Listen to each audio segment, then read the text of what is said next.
What's going on, guys? Jeff here, Mad Hatter's Reef, and today is a busy day. It was actually going to be a lot busier than what it actually ended up being.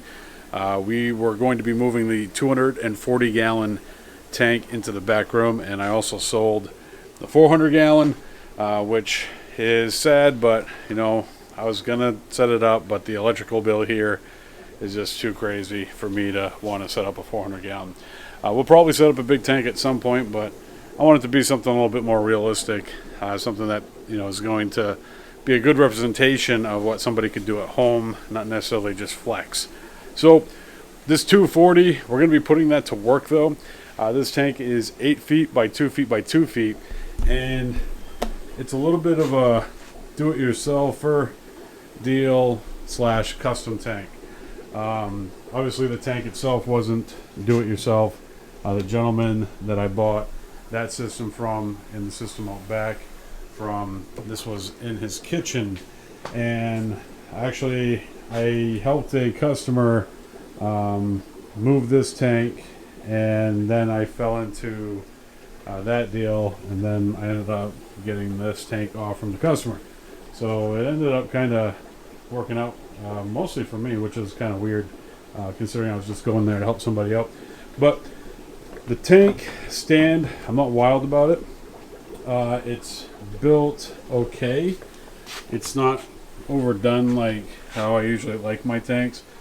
That stand right there was something I slapped together because when we took this tank, we picked it up and put it under rollers.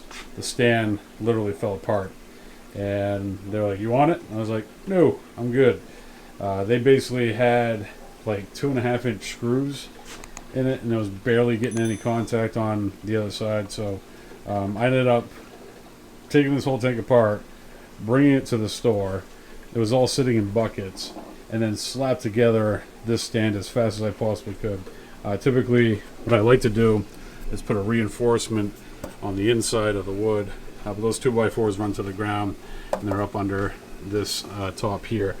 But this stand I do want to beef up a little bit. I wasn't even going to use it, but with the cost of wood, I figured I'd be a little frugal and make some good use of it.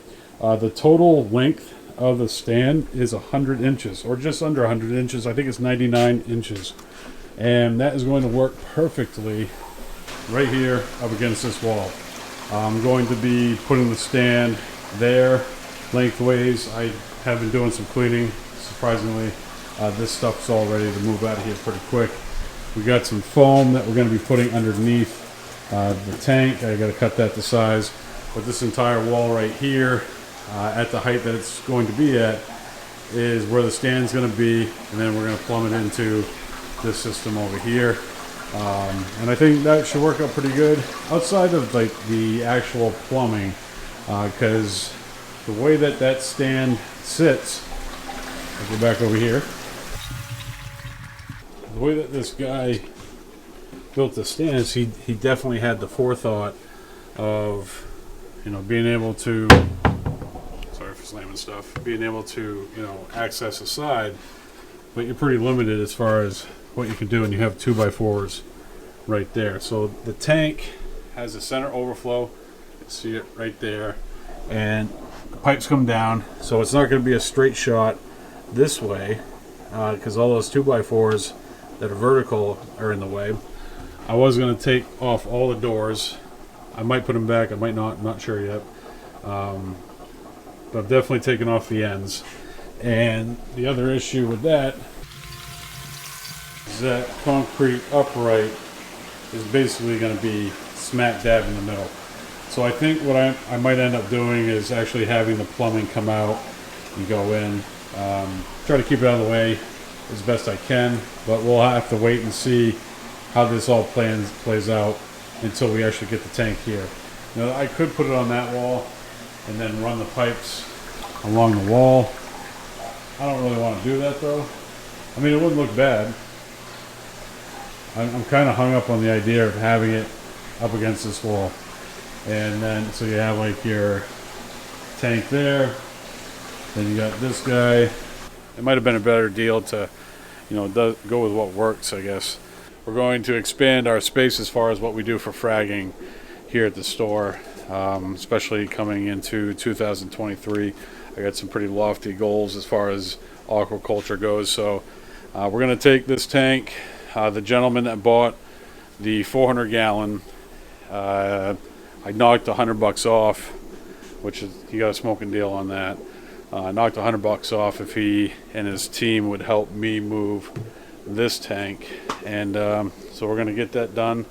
Then we're going to have to go through the plumbing and figure that out and go from there. But it should work out. Should be pretty good. We're going to get some frag racks. We'll probably have them mid-level or top two or top third, I guess is how you would say that. We're going to get some frag racks in there. They'll probably be in the top third of the tank, and I'm going to have tiles on the bottom, just loaded with tiles. But we'll get stuff figured out. We're going to keep moving. I got to take the doors off this just so we have something to grab a hold of, and then I am going to have to run to the store this evening and get a cart for that tank, because I just really want to lift, sidestep, set, wheel it as far as we can, pick it up, and then set it again. Obviously we're going to have to move the stand first, so having that wheel cart is definitely going to help that process out quite a bit.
So the move went really well. I was happy with how easy it actually was. It was probably one of the easier aquarium moves that we've done since we've opened.